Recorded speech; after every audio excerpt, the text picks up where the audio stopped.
Hey everybody, you're in for a rare treat. It is story time at Uncle Voodoo's house.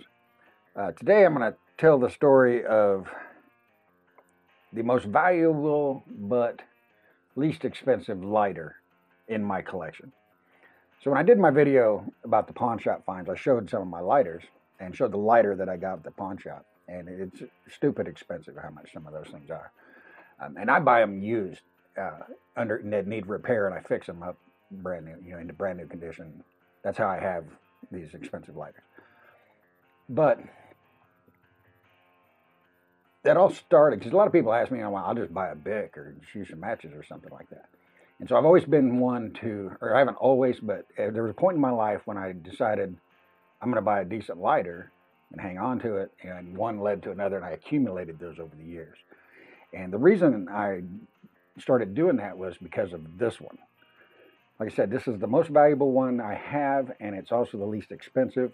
If I'm lucky, I might be able to sell this for about 50 cents, but I'll never part with it. And this is a old Zippo from the late 60s. It's dented, it's beat up, the lid wobbles. I mean, it's not in good shape at all, but I keep it. The reason I do that is because this was my dad's lighter. And it's the only thing of my dad's that I own. I don't even have pictures of me with my dad. My dad died when I was 4 years old, and this was his lighter. And there's an interesting story behind this lighter, and that's what we're going to talk about today. And this all started because my sister commented on the video about the stupid expensive lighters that I have, and I was like, hey, I have our dad's lighter. And I don't think she even really knows the story behind the lighter. Now, my sister is actually a stepsister. We have the same mother, different fathers. But I consider her full sister. There's no discussion about that. And my father considered her his daughter in the same manner. And so the fact that she has a different father never comes up, except for now. And the only reason I'm saying that is because of the story behind the lighter. So the story of me and this Zippo go way back over 50 years. So in the late 60s, Uncle Voodoo was born, and my dad was extremely proud because I was his firstborn child. He named me after himself, and when I came home from the hospital, friends and family had come over, aunts and uncles and everything, and my dad bought a box of cigars. So that was the thing to do at the time. When you had a child, you bought cigars for everybody. And he also bought this lighter to go with it. And when he gave everybody a cigar, he'd light it with this lighter. He was proud as shit. And he talked to one of my aunts, who was his sister, and her husband was my dad's best friend. So my dad's best friend married his sister. So we were a tight group, us family. That my family and their family, the cousins and aunts and uncles, we were always going camping together. Wherever we went, usually they were with us or we were with them. Or we were staying at their house or they were staying at our house. We were a tight group. But when I think back of my childhood memories, which I actually have a very good memory of my childhood. I have memories starting when I was like 2-3 years old. And I know this because of when certain birthdays fell, where I lived when I turned certain ages. And so that kind of dates everything. So I have a really good, not just the memory of it, but I have a good reference in time as to when these things happened. Now, my first memories of my, childhood that I can remember is me, my brother, and my sister living with our mom. Because I have a brother who's a year younger than me. And after he was born, my parents got divorced. Don't know why. But, so that puts me at least 2 years old when I can start remembering things. Because I can remember us, going to pools and going over to people's houses and just doing certain things. And me playing in my mom's car and accidentally putting it in neutral and backing down the driveway and her running out to save me before I get into traffic. I can remember that. I remember my sister was the one who went and told her that I was, I thought I was driving. I was like, hey, look at me, I'm driving the car backwards down the driveway. And she ran in and got my mom, and she come out and stopped the car and kicked my ass. But I have memories of that. And during this time, I have no memories of my father. And that's because they were divorced and we lived with our mom. And one of the clearest memories I have is my mom taking me to a strip mall. We lived in Los Angeles, California at the time. And we went to this little strip mall, just me and her. And it was kind of L-shaped. There's like businesses, and then it turns and there's more businesses over here. And I can remember one business being a bar and another business being a laundromat. She told me that we were there to go to the laundromat. But we went to the bar. We didn't go to the laundromat. So we went into the bar. And she set me up on a bar stool at the bar. I don't remember her talking to the bartender or anything, but she told me she was going to go to the laundromat, and I'm going to sit there. And she got me a Coke. She said, "Don't move. I'll be right back." And she left. And that is the last time I saw my mother. She abandoned me in a bar when I was 3 years old. And I can remember sitting there for a long time and like wanting to go find my mom, and the bartender, keeping me in there. I don't know if she told him what was going on or what the deal was, but he'd like get me another drink and just tell me, just stay here, your mom will be right back. And he let me play this little game they had. It was before video games were even invented, so it was like this little bowling game where you slid a puck and it like knocked up some bowling pins. He let me play that. And, he'd give me free Cokes or whatever. And I don't know how long I was there, but I remember the door opening and seeing my dad walk in. And even though I don't have any memories of my dad before this time, I recognized him. So I knew my dad. And so my first memory of my dad is him opening the door and walking in and explaining to me that I'm not going to live with my mom no more. I'm going to come live with him and his girlfriend. And my brother and my sister are going to be with us. And I don't remember how everybody got to this point, because I don't remember my brother or my sister in this situation. But I remember the next thing I remember is all of us were together, and we went to a amusement park that used to be in Los Angeles that is closed now, but it was called Japanese Village. And it was like a Japanese themed, it was like, it wasn't really an amusement park, with roller coasters and stuff, but it was more of a, you went there and it was like supposed to recreate like Japan, so you go there and you're like in Japan, all the geishas walking around and everything. And I can remember all of us being together, and this is when we met his girlfriend and her son, because she had a son, and so now I'm going to have a stepbrother. And so we're all kind of like getting to know each other in this environment, before we go home. So I don't know. I don't remember where we picked my brother and sister up from. I don't have that memory. So we all went to live together, and life was good. Just regular childhood memories. I remember my dad taking us all out to get new bicycles. We went to a flea market at a drive-in movie theater, and he's going to get us all new bicycles. And I remember I'm only 3 years old at the time, and I picked out a 10-speed road bike. Full size. I'm like, that's the one I want. I remember my dad being like, "No, you're too little for that. You're getting this little kid's bike." And I was mad as shit that I didn't get the bike I picked out. I want that little kid's bike. I want the big boy bike. But I'm only, 3 years old. I might have been 4. It was either 3 or 4. And I can remember my stepbrother, the girlfriend's son, got the bike I wanted, and I was mad. I was mad as shit. And I was determined that I was going to prove him wrong, that I wasn't too small for that bike. And so we got home, and like first chance I got, I snagged that bike, took it out to the street, and like stepped through the frame of the bike and reached up and grabbed the pull down handlebars and held myself up and got up on the pedals, and I'm riding down the street, turn around, come back. And I'm like, "See, I can ride this bike." And I can remember my dad laughing, because I could actually ride that bike. I was a bright little kid. And, I had, I don't want to say talent, but dexterity about me. I was also a pretty smart little kid, because I can remember my 4th birthday, due to where we lived, and, I can remember getting, I can remember what present my dad gave me for my birthday. It was a remote-controlled semi-truck that had a car carrier on the back. but it wasn't really radio control because that stuff wasn't out yet. It had a wire, and I could like drive it around. And I attended school when I was 4 years old because, well, we'll get to that. And I could read and write at that age. And so I was a pretty bright little kid. And I used to walk myself to school in Los Angeles. I went to a different school than my sister, my older sister and older stepbrother. They went to a different school and I went to another one. So by myself, I'd get up every morning and walk to school, 4 years old in Los Angeles. And we lived downtown. It was Torrance is where we lived at. And my dad, he would always be gone for work when I got up to go to school. He worked at McDonnell Douglas Aircraft.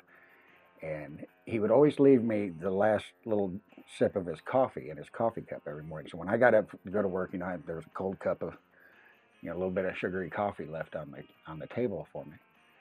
And that was just the way things were. Until one morning I got up to go to school, and my dad was still asleep on the couch. And I can remember going over and trying to wake him up, and he wouldn't wake up. And I tried for a while. I couldn't get him up, And so pretty soon I went and woke up his girlfriend and said, hey, Dad's on the couch, and he won't wake up, and he needs to be at work. He's supposed to be gone by now. And so I can remember her coming out and just losing her absolute mind. My dad had died of a heart attack in the middle of the night. And, I found him dead the next morning. So in the span of a year or so, I got abandoned by my mom in a bar.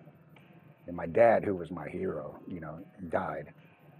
And we had the aunt and uncle that were really close with us.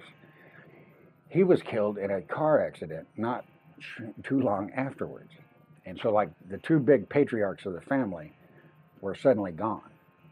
And that really disrupted things, people's lives, and it wasn't a good time for our family. And so, what to do with us kids now? There's 3 kids that they have to figure out who's going to live where, what's going to go on. And remember, my sister is my stepsister. My dad wasn't her actual father, but my dad was going to raise her as his own, even though she wasn't his. And so now, and I didn't know that at the time. At that time, we didn't know any different, that we weren't, brother and sister, and that our dad was the same guy, And so that kind of became like a sore spot to some of the family, some members of our family, and I resent them to this day for that, for treating her as different. And that was the last time I saw my little brother, because we went to live in different places. And so I'm over 50 years ago. I'm closing in on 60, and I haven't seen him since I was 5. Because I had a 5th birthday after my dad died, and I remember where that was, and that was the other birthday I said that kind of dates everything. And so me and my sister actually went to live together with another family, and with her being older, she ended up leaving, and I was left alone. And, we ran into each other a little bit, and then we kind of just lost contact with each other over the years. And I had ended up joining the military. And probably in my mid-20s, after I'd been in the military for a while, people would go home on Christmas and Thanksgiving or whatever and visit their families and stuff. And I had nowhere to go. I didn't have a family to go see. So I never went. And I ended up accumulating a lot of leave time. And they would tell me, hey, you need to go take some vacation and just go somewhere and do something. Because you're going to lose this leave time if you don't take it. And so I decided, maybe I should try to find some of my family. And I was trying to figure out how to find people at that time. This is early 90s. And there's no internet or anything like that. So I'm like at payphones with change calling me out, information, trying to track people down, looking through phone books and things. And my one aunt, who was married to my dad's best friend, she had a kind of unique name. And so that's who I started looking for, because I figured if I was going to find anybody, I could maybe find her just due to her name, because it was fairly unique. And I ended up finding an address for somebody with her name. And it's, states away, so I'm going to have to drive across the country to see her.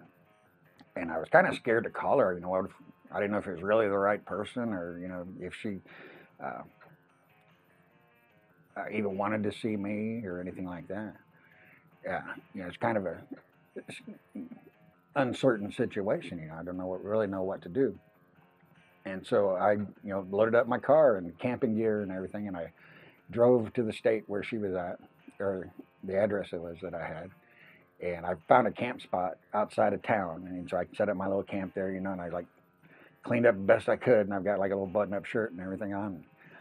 I drove to the house, found the address, drove to the house, and I'm like nervous as hell. And I go up and I knock on the door, and nobody answers the door. So I'm like, great, I've come all this way, finally built up the nerve to come here, and nobody's here. And so, I knock on the door a few more times, hoping somebody will answer the door. Nobody answers the door. And so I'm going to leave, and I was like, well, maybe I can like go over to her neighbor's house and at least find out if this is actually my aunt or not. I don't know anything about this person. I'm just a stranger showing up at somebody's house. And so, she hasn't seen me since I was 5 years old. So I went over to the neighbor's house and knocked on their door, and I didn't get no answer at their house either. And so I'm like striking out. I'm not sure what else to do. So I decided I'm just going to get in my car, go back to the campsite, maybe come back tomorrow. And so as I come back around the house and I'm like crossing this front yard where my car was parked, I see a lady, looking at my car, trying to, she's like looking in the window, trying to figure out why this strange car is in her driveway. And as I got to about 20 feet away, she, realized that somebody was coming. So she turned and looked at me, and she just started crying and collapsed in her driveway. And so I like run over and I'm like helping this lady get up, and I'm like, ma'am, do you even know who I am?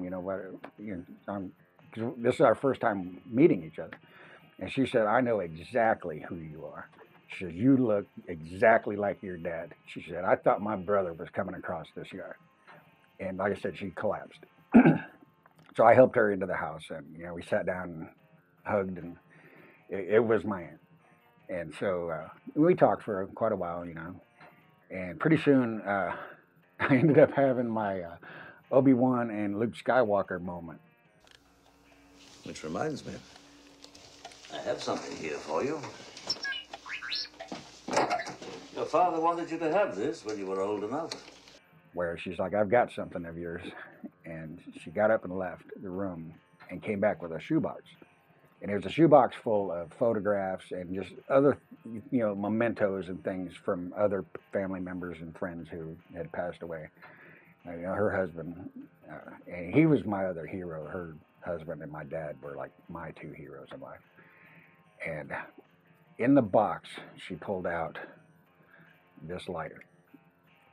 She said, let me tell you the story about this lighter. And so she told me about how when I was born and I came home from the hospital, my dad bought this lighter and a box of cigars and was just proud. He told her the whole thing. And he said, when I got old enough, he wanted me to have this, and this was ours because both of our names are engraved on this because I'm named after my father. And I started looking through the shoebox. What else is in there? And it was things from other people, my uncles and things. And one of the other things in that box was the photograph of my dad sitting on the mini bike. And that's my uncle fiddling with it on the other side. And those are my cousins that you see in the picture. And that's the photograph that made me buy the Monkey when Honda came out, reintroduced that bike. So this entire journey of me coming around to getting this lighter ends up with me finding the picture of that bike and inspires me to buy the bike that this channel started with. So we're all here because my dad bought this Zippo and didn't buy a cheap Bic when I was born. And so that's why I tend to buy decent refillable lighters and things, because I can pass them on to my children, my grandchildren, my great-grandchildren. Those things will last a very, very, very long time. Might even not last then because they're almost infinitely repairable when you buy the high-end things like I picked up at that pawn shop. Whereas this lighter, like I said, he used it for 4 years. He died when I was 4. So that means my dad carried this lighter every day for 4 years, and it's just in terrible shape. I've never sparked the wheel. I don't know what the condition of the flint is in. I've never even opened this thing up. All I've ever done is open the lid, just like you're seeing now. And I'll never actually use this lighter. Where, at least for the ones I have, my great-great-great-great-grandchildren could actually use those. So that's it. That's the story of my most valuable but least expensive lighter that I own, and how it's actually responsible for me buying the monkey and starting this channel, riding motorcycles around. So I hope you guys enjoyed that story, and I'll catch you next time. Take care.